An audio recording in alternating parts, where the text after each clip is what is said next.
Assalamualaikum warahmatullahi wabarakatuh. Salam sejahtera untuk kita semua. Perkenalkan, saya Ayu Sofiani dari Dinas Peternakan dan Perikanan Kabupaten Ciamis akan bertindak sebagai moderator dalam diskusi kita hari ini. Kali ini kita akan membahas mengenai isu aktual yang sedang terjadi di masyarakat, khususnya di bidang kesehatan. Isu ini sangat menarik untuk dibahas karena menyangkut kepada pelayanan masyarakat. Dan masyarakat sering merasa resah dengan antrian rumah sakit yang panjang, sehingga membutuhkan solusi yang tepat untuk memudahkan masyarakat dalam menerima pelayanan kesehatan. Di sini telah hadir bersama kami beberapa narasumber. Yang pertama ada Dr. Ari Risdiana, ahli pertama dokter umum. Lalu ada seorang epidemiolog, Ibu Kinkin Sakinah SKM. Dan yang terakhir dari Badan Kepegawaian dan Sumber Daya Manusia, Bapak Megantara Halai Rukmawan SIKO. Sebelum kita ke narasumber, mari kita bersama-sama saksikan terlebih dahulu cuplikan video berikut ini.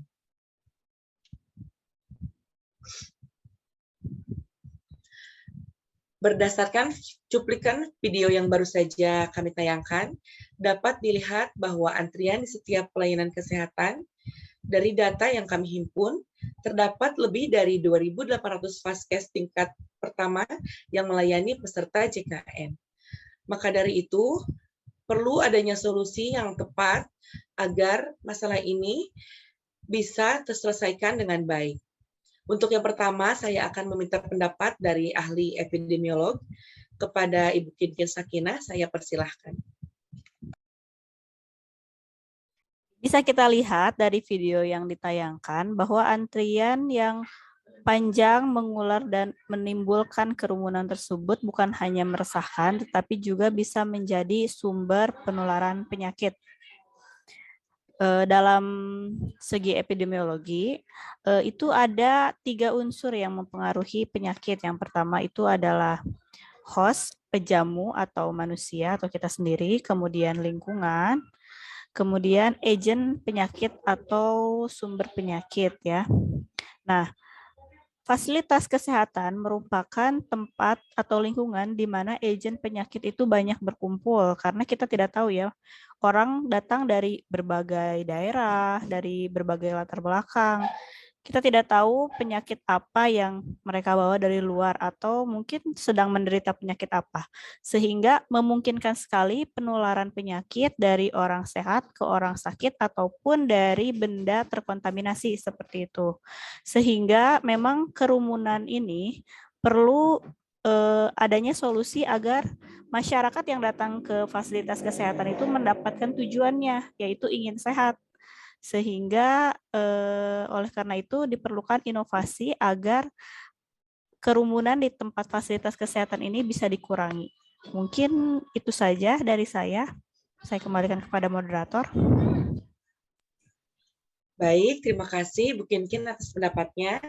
Kemudian saya akan ajukan pertanyaan kepada dokter sebagai orang yang ahli di bidang kesehatan.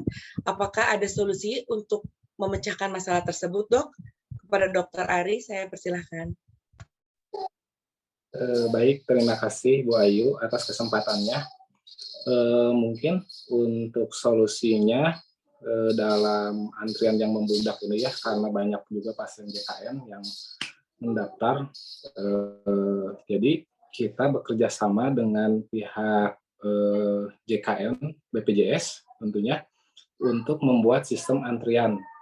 Nah, sistem antrian ini, sistem antrian online ya, sistem antrian online ini diperlukan untuk menunjang pelayanan sehingga tercapai tujuan kepuasan pelanggan. Nah, untuk penerapannya sendiri, sistem antrian online ini bisa diterapkan di pelayanan kesehatan manapun, mau rumah sakit ataupun puskesmas. Nah, dalam sistem antrian online ini dikembangkan berbentuk basis web atau aplikasi Android sehingga memudahkan pemesanan antrian online tanpa si pasiennya datang ke puskesmas ya. Jadi bisa lewat handphone sehingga bisa mengurangi antrian yang panjang tersebut gitu. Mungkin itu Bu Ayu. Untuk inovasinya mungkin seperti itu. Ya, baik Dok. Sebelumnya saya ingin menanyakan apakah programnya sudah pernah diuji coba? Mungkin atau misalkan ada sosialisasi mengenai tata cara pengunduhan aplikasinya, tata cara penggunaannya, seperti itu Dok. Silahkan dijelaskan. Untuk sosialisasi udah dilakukan dari pihak kami ke BPJS juga. Jadi untuk pengunduhannya bisa melalui Play Store ya, untuk Play Store, terus download mobil JKN. Nah setelah terdownload, kita masuk ke mobil JKN seperti ini ya tampilannya nanti. Nah seperti ini untuk tampilannya. Habis itu kita masuk ke pendaftaran pelayanan antrian. Nah, di sini ada pesertanya ya sesuai nomor BPJS, terus pilih polinya, mau poli mana? Ada poli umum, ada poli KIA, poli KB, poli gigi dan mulut. Kita tinggal pilih sesuai kebutuhan kita mau ke poli mana ya. Misalnya ke poli umum, terus pilih jamnya jam berapa, terus disimpan. Nah, ini untuk yang BPJS ya. Di sini juga disediakan untuk yang pasien umum. Jadi nggak hanya untuk yang BPJS saja yang bisa daftar antrian online, yang pasien yang umum juga bisa. Mungkin seperti itu. Untuk tata caranya hampir sama dengan yang BPJS. Mungkin itu aja. Wah, bagus sekali ya inovasinya. Nih, saya penasaran nih apa pendapat dari perwakilan pemerintah daerah. Bagaimana, apakah sudah siap untuk mendukung inovasi dari Dr. Ari? Silahkan Bapak Megan pendapatnya. Ya, saya setuju sekali. Suara saya dapat terdengar? Terdengar. Ya, baik. Terima kasih Bu Moderator. Ini luar biasa sekali ya dari apa yang diinovasikan oleh Dr. Ari. Memang Dr. Ari, kita ini memiliki 37 puskesmas yang tersebar di Kabupaten Ciamis. Tentu dengan pilot project di beberapa puskesmas yang nanti kita pilih, kita bisa aplikasikan, kita bisa terapkan, mudah-mudahan bisa dengan sangat segera ya terwujudkan. Mengenai anggaran insya Allah, dan memang saya kira sih tidak terlalu besar ya untuk anggaran. Insya Allah itu nanti kita bisa bicara dengan Dewan melalui yang terhormat Bapak Bupati. Nanti kita bisa mengadakan di anggaran perubahan. Dan ini juga sebagai bentuk daripada Smart ASN. Saya kira nanti Saudara Ari ini ya, dokter ya, bisa ikut inovasi di tingkat lebih lanjut. Dan perlu disampaikan juga, Ibu Moderator, bahwasanya peningkatan kualitas layanan publik seperti pengadaan sistem antrian online di pusat kesehatan masyarakat, nah ini merupakan bentuk dari penerapan nawacita Presiden Republik Indonesia. Ya, selain itu juga ini korelasi dengan visi misi Bupati Ciamis. Nah, harapannya peningkatan kualitas pelayanan publik ini juga merupakan bagian dari Smart ASN. Ya. Nah, tinggal nanti kapan mau pilot project-nya di mana.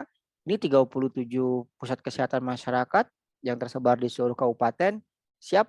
Saya kira nanti kita bisa bicara juga dengan dinas terkait dan tentu kami siap membantu prosesnya.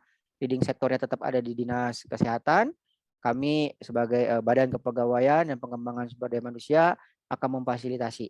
Mudah-mudahan efeknya terasa jelas dan sangat betul-betul bisa memanusiakan, karena nanti sudah tidak ada lagi yang namanya antrian yang panjang, antrian yang mengular, ya kan? Karena semuanya sudah melalui handphone.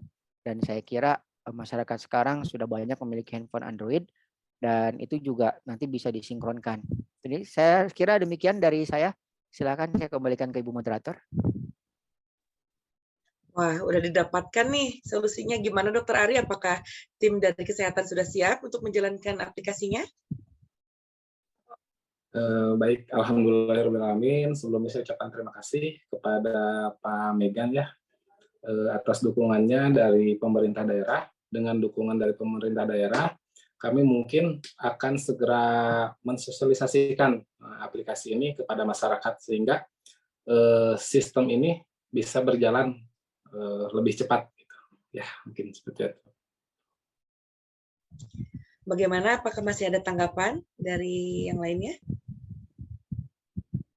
Ya, saya kira cukup. Nanti karena ini melalui aplikasi Zoom, nanti mohon Ibu Moderator, nomor kontak saya dan nomor kontak Pak Dr. Ari bisa didapatkan sehingga koordinasi ini lebih cepat. Dan ingat, pelayanan bisa ditingkatkan dan ini demi kesejahteraan bersama. Terima kasih. Baik, terima kasih atas semua pendapat dan masukannya. Saya kira diskusi kali ini bisa kita cukupkan, dikarenakan solusi sudah kita dapatkan bersama-sama atas permasalahan tadi yang kita bahas di awal mengenai antrian di rumah sakit. Mari kita bersama-sama mendukung pemerintah daerah dan pusat layanan kesehatan dari bidang kesehatannya yang diinovasikan oleh Dr. Ari agar bisa memenuhi keperluan masyarakat dalam hal pelayanan kesehatan. Sekian diskusi kali ini. Terima kasih atas perhatiannya. Mohon maaf apabila ada kesalahan. Wassalamualaikum warahmatullahi wabarakatuh.